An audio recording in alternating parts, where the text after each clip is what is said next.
Hello, Sagittarius. Welcome to the Plaid Sheep Oracle. Full disclosure, this is the second version of your spread. And the message is, the first time it was a little more, I don't know, it was muddy in some way. This is much more forceful and direct.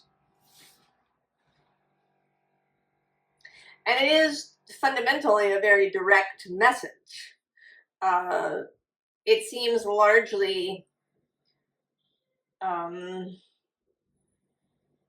here to bolster you, to convince you, to confirm perhaps what you already know. We are starting with the Wordless Oracle. It showed up in Leo's reading as well. It doesn't come up very often. But I think that in this eclipse space,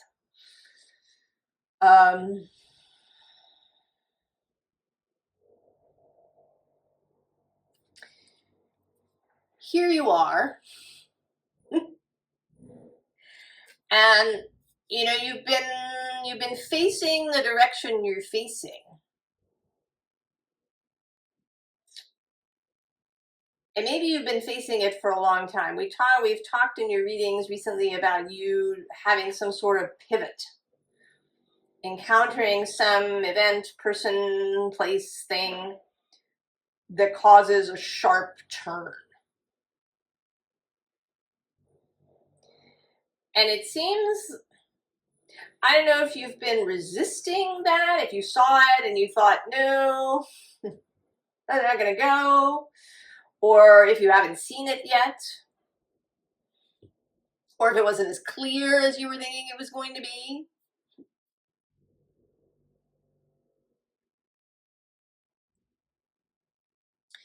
And you are, certainly you are the sign of the seeker, the philosopher, the one who seeks truth, who seeks the way.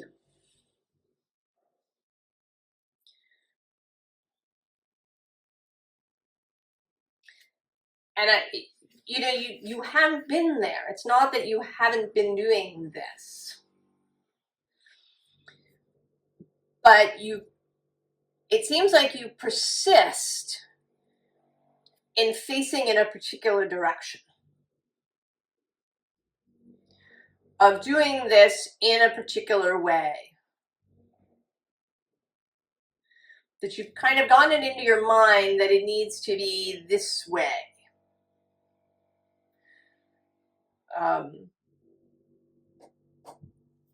But there's this hand right here in the darkness. It's like waving at you.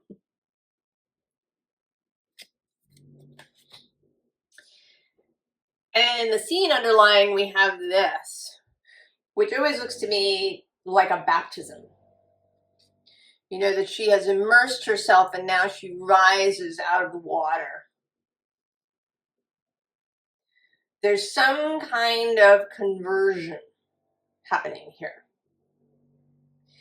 It could be religious or spiritual, that's possible.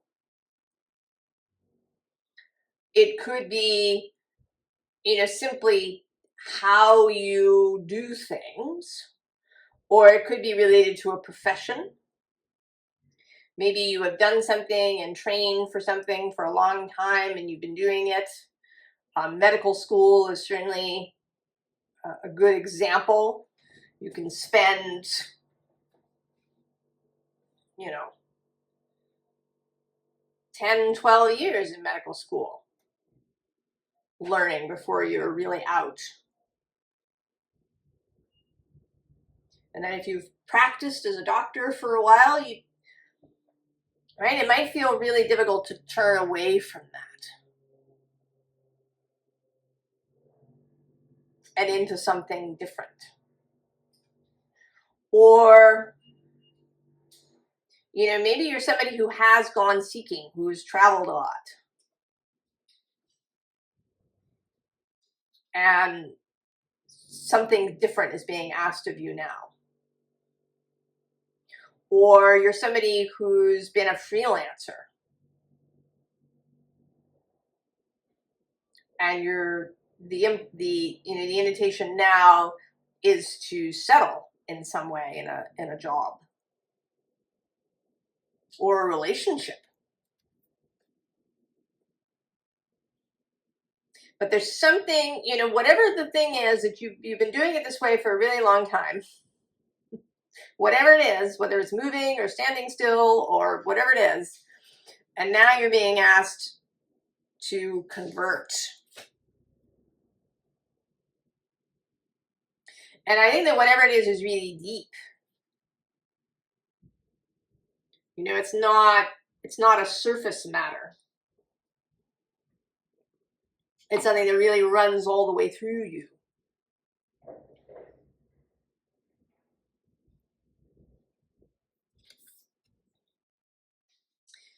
And then the unseen underlying.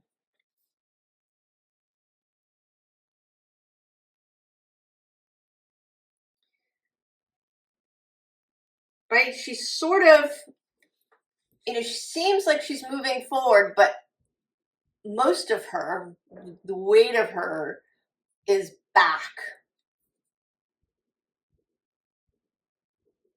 So she wants, some of her wants to move forward, but there's this holding that's happening.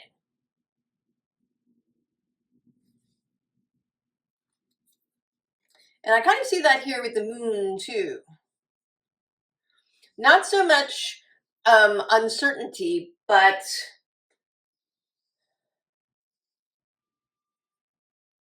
a stillness. And it may be that something, I don't know, that something that it hasn't quite reached its peak, before it turns the corner, before it moves to the other side of the mountain, whatever your metaphor is. Because this is a full moon here. And we are now approaching the first eclipse, which is a total lunar eclipse in Pisces. And this whole eclipse, the nodes right now are squaring Sagittarius.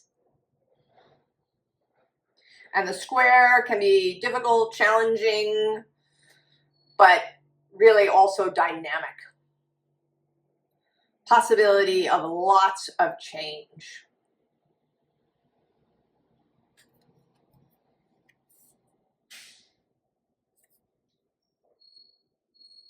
It may be that it'll begin in some way first with this full moon. That something will reach its peak. And then right below this, interestingly, is both this Six of Roots, this really welcoming kind of energy, and then the Hanged Man.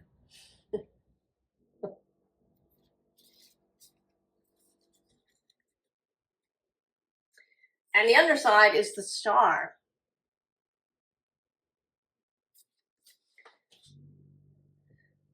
If you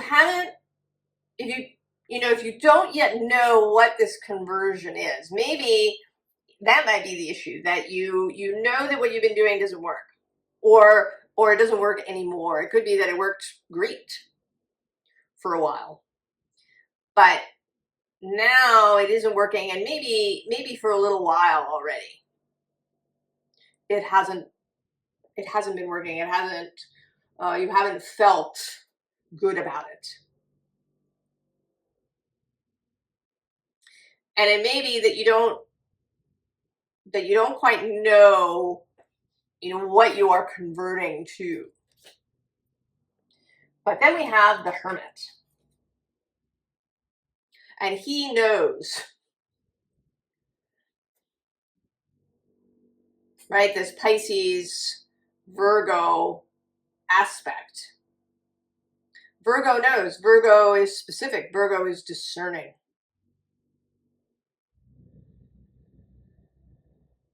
The Hermit knows his path, his choice.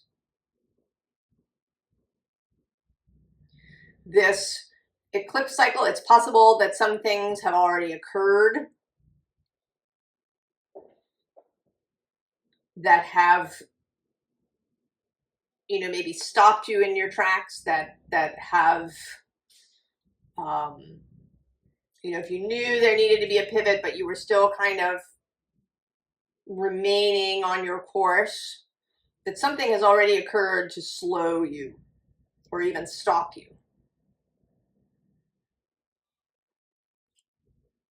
And now with this eclipse section, it may all become much more clear. And then we have the Eight of Blues, the Eight of Cups. Fully walking away. The full pivot. And it's not, you know, again, I like this card because there's really, you know, there's lovely things growing here.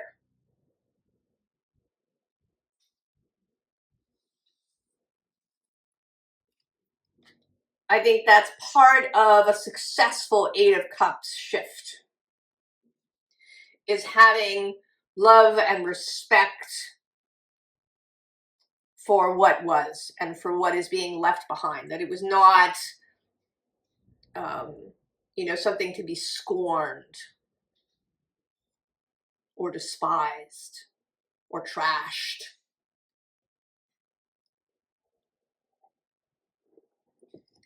And that creates a clean beginning, which we then have here with both the Ace of Jazz and the Ace of Roots. Ace of Wands, Ace of Pentacles. The inspiration and the beginning of the physical manifestation of it.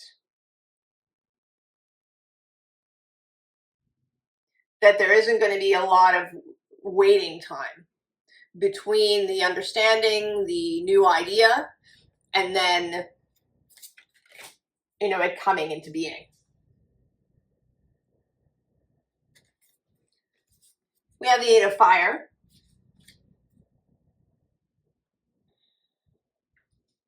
And this often comes through as the fellowship, or as, you know, sort of favorable energies, friendly energies in your vicinity. And they're ready to go. There's also this goddess of fire, Baba Yaga, in this deck. So there is a challenge here. It's not all clear, and I think that is necessary. You know, I think that when something is too clear, too easy, it's really unsatisfying. We also have the Two of Fire. You know, this kind of, there's a little bit of a sense of waiting, but also of anticipation, of looking.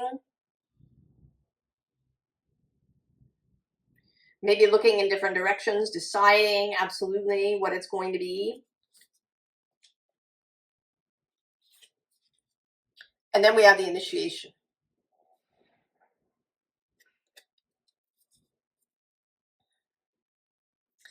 And, you know, in this deck, right, there's stuff, you know, the foxes are going through her pack, and the bird's trying to steal her hat, and the badger's taking one of her boots.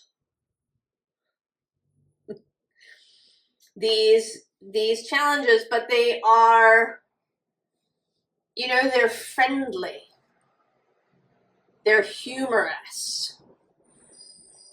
They are, you know, they're not meant to create suffering, but to create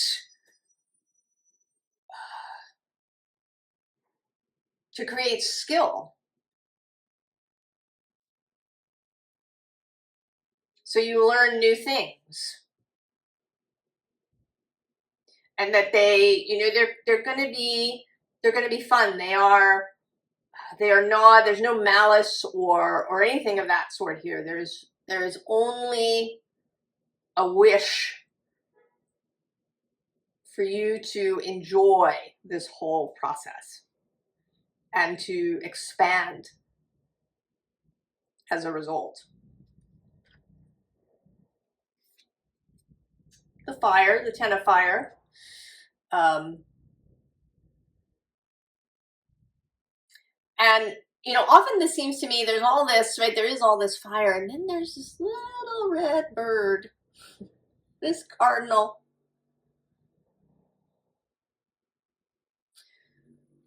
So there can be, you know, you can be standing in the midst of a lot of stuff, and you're being asked to pay attention to just this, to this quiet sound. You know, cardinals sing, but when they call to each other, it's just this little beep, this little chirp sound that they make to each other. And it may be that you've been hearing this little chirp, and you've kind of been looking around, where's it coming from? And now you see, right? You've seen the hand waving at you.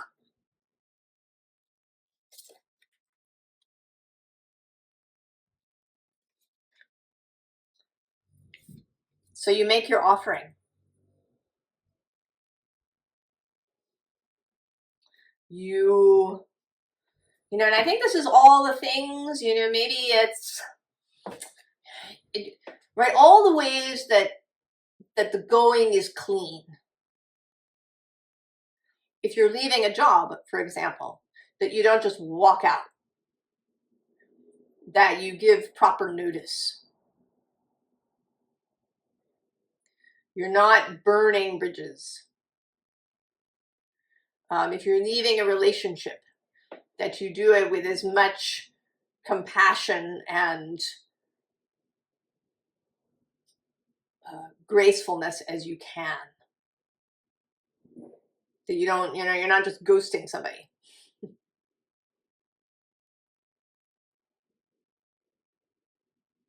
Right? The offering is, you know, you've had this conversion to whatever it is, and you want to start clean. You want to start in integrity.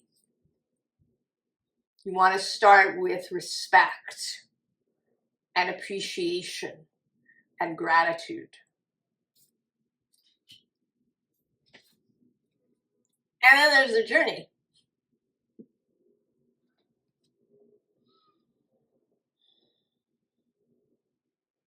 It's only the beginning.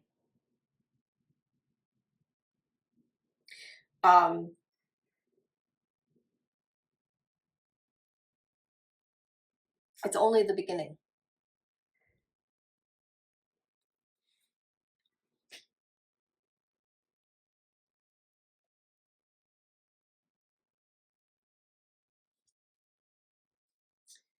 So then we have the giant.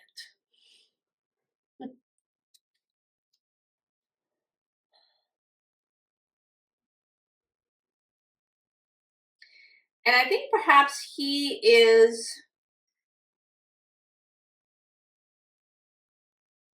seems today to be all of those things maybe that you've accumulated and that need to be released.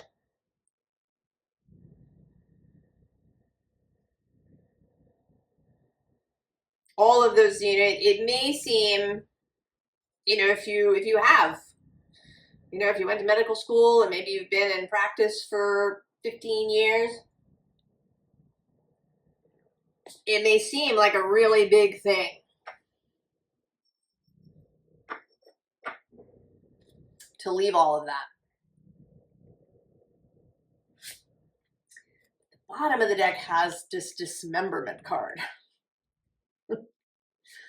And certainly in dreams, dismemberment is often about a transformation. You know, you have a dream where there's some ferocious beast and you get dismembered. Taken apart in order to come back together in a different way. This conversion process, right? That's kind of, right? That's part of the baptism, right? That you clear away what was. You are born again. And actually, in the first version of this spread, there was a different deck here in the 4th slot, and Birth Rebirth did come out. We also have this marrying card. And this is about this new commitment.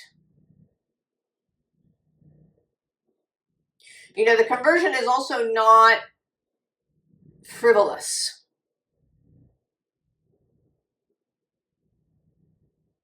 This is a really genuine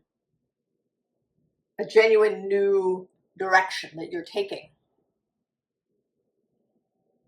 You're really going to commit to it. And that's another aspect of the offering.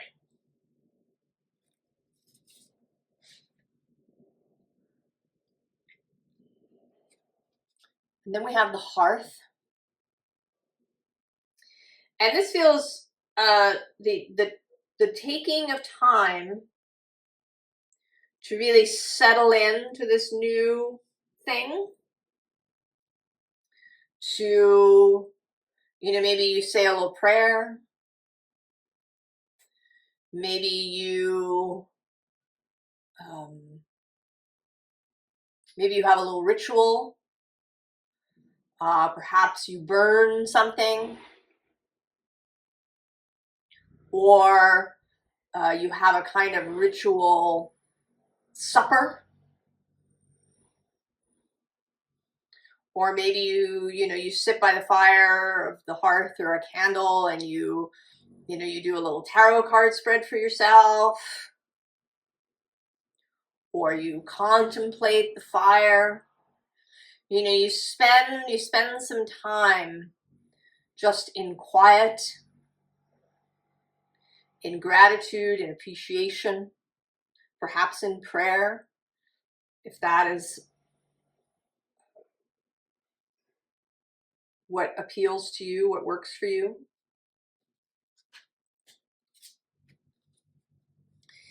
And then there's the mirror. A little time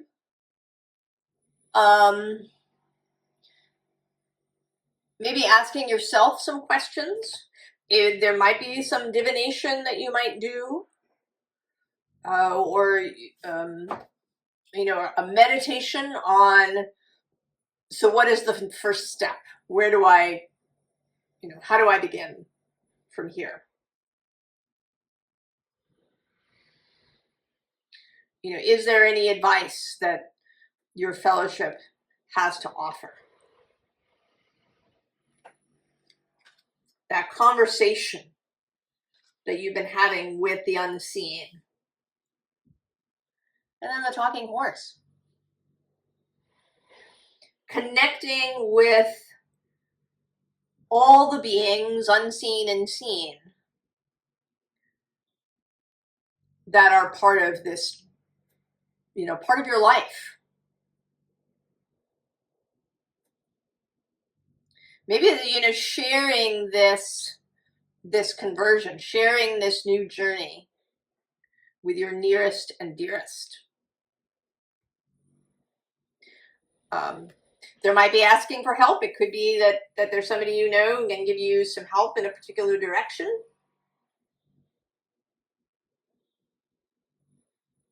But it may just be letting people know. Asking for good thoughts and blessings as you begin on your way.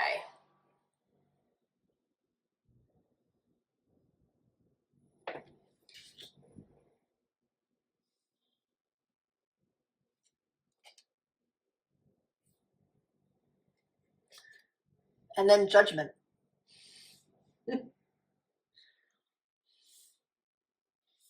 So it begins.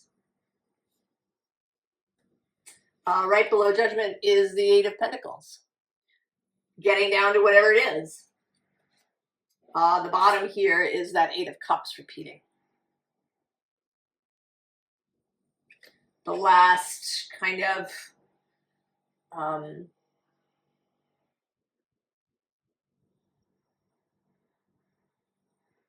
little moment of acknowledging the previous journey that you've been on. But then there's judgment. The new has begun. Now there is no going back.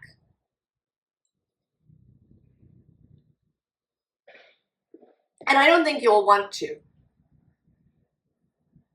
When you understand what this is, when you've discovered the cardinal in the tree,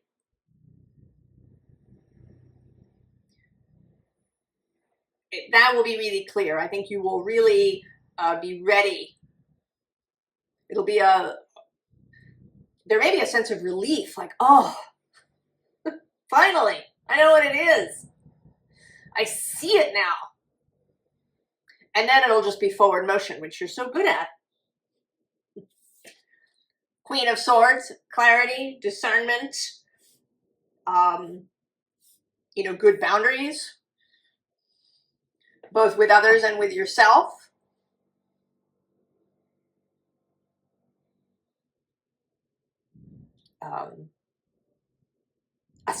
A better sense of what is harmonious for you and what is not. The High Priestess. Intuition, communication with the divine. A greater level of comfort with uncertainty, with maybe not knowing, 7 steps down the line. I think Sagittarius is used to, being able to see the target, even if it's really far away and you're pulling back on your bowstring to loose your arrow, you see the target. And that may not be true now.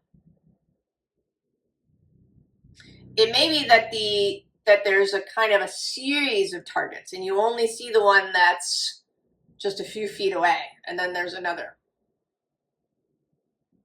That you're not going in a straight line, that there's going to be curving and maybe switchbacks and things as you go, but that you have a much greater comfort with that. The Magician. Creation, manifestation, mastery of all the elements.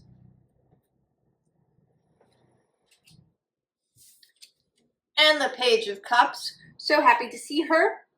Fun, enjoyment, this sense of innocence that's been coming through in the readings. So innocence as being in opposition to cynicism and jadedness and pessimism and needing to be cool and sophisticated, modern, tech savvy. The Page of Cups is none of those things. The Page of Cups is optimism and fun and joy and silliness and goofiness and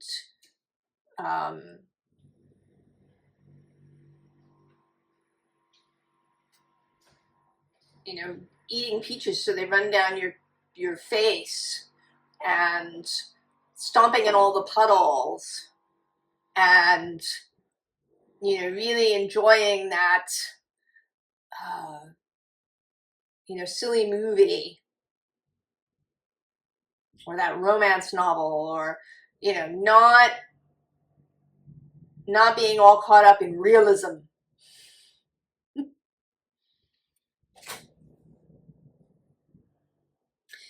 Now, a card, the first time I shuffled, a card fell out of this deck. And I set it aside and then I left it until now, and it's the Wheel of Life. This is Jupiter's card, traditionally. Jupiter's your planet. In this deck, it has this sense of seasons. And we can talk about seasons of life. That what was really great, you know, when you were 25 may not be what you want when you're 45 or 65.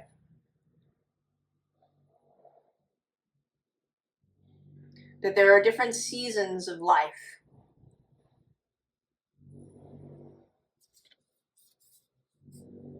And also, you know, with the Wheel of Fortune, that there are forces moving that are beyond you and your individual path, that you are part of something, and that that plays into what shows up in your experience. Right? That's, your soul is directly connected to that.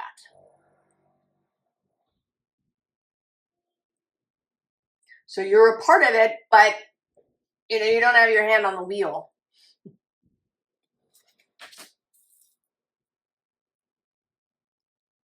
Formal advice.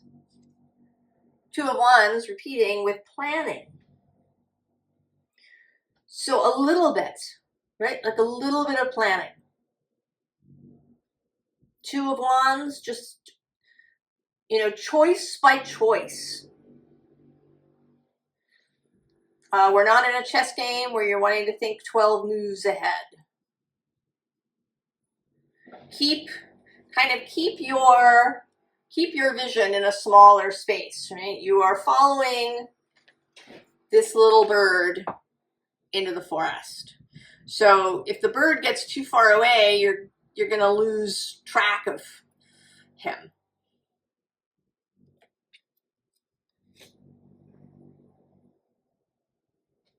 But below that, we also have the universe. So there is simultaneously, if you've been on the channel, you know we love opposites and paradox and holding the tension of opposites. I've got a lot of oppositions in my natal chart. I love it. So that we can hold both this smaller view where you're making choices, you know, not based on some way distant goal, but on what you can see right here. But you're also keeping a broad view. So you're not getting really tunnel visioned. You're not, you know, your world doesn't collapse in on you. You know that you are part of this whole thing. That there is a wider thing that's happening here. But you don't have to fuss about it. Below that is the Six of Wands with success. Jupiter in Leo, where he will come next year. And then Judgment repeating. Also, actually, the Eight of Pentacles with dedication. And I'm going to go one more with the Three of Cups and that friendship and celebration. That fun aspect. We want to have fun. We want things to be interesting and invigorating and inspiring and fun. We don't want to get too caught up in, you know, giant goals. We want all sorts of people in our life. We want to have interesting experiences and conversations. And so the underside here has the Six of Cups with innocence. The Six of Cups not as looking to the past, but as coming back to that childlike view of things, where we haven't been fully programmed with our society's do's and don'ts.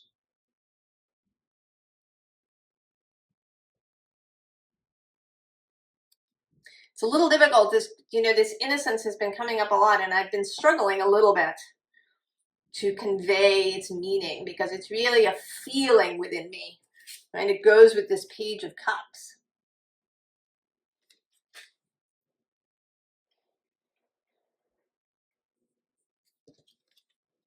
decisions, right? Again, choosing with discernment.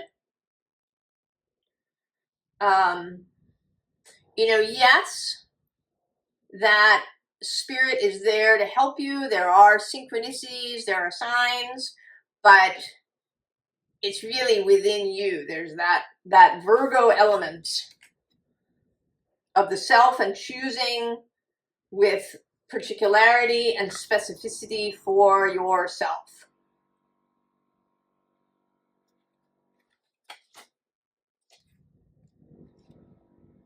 Valor, courage.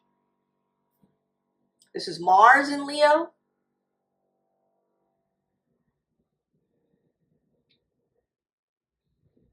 I don't think Mars gets to your sign until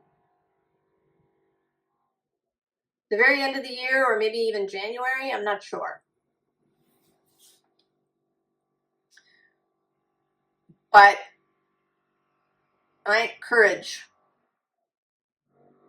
And there's something about the word valor that has, right, it's a more romantic word. To be valorous.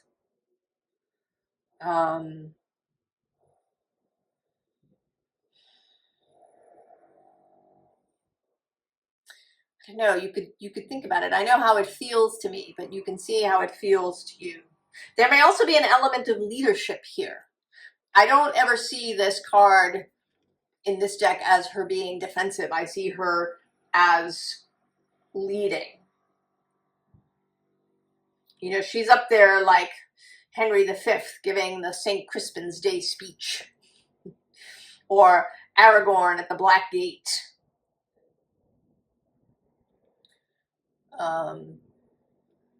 Right, courage, leadership, and then perhaps most important of all, curiosity with this Princess of Swords. This page energy, this innocence energy. Not making a lot of assumptions about events or people. Keeping an open mind. Keeping an open mind about what can be. The past is not a map to the future.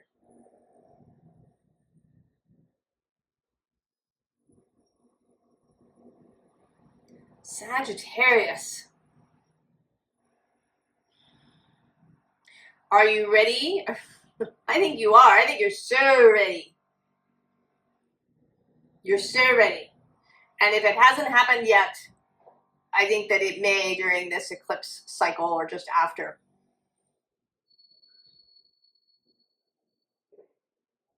Certainly by the time we get to Sagittarius season.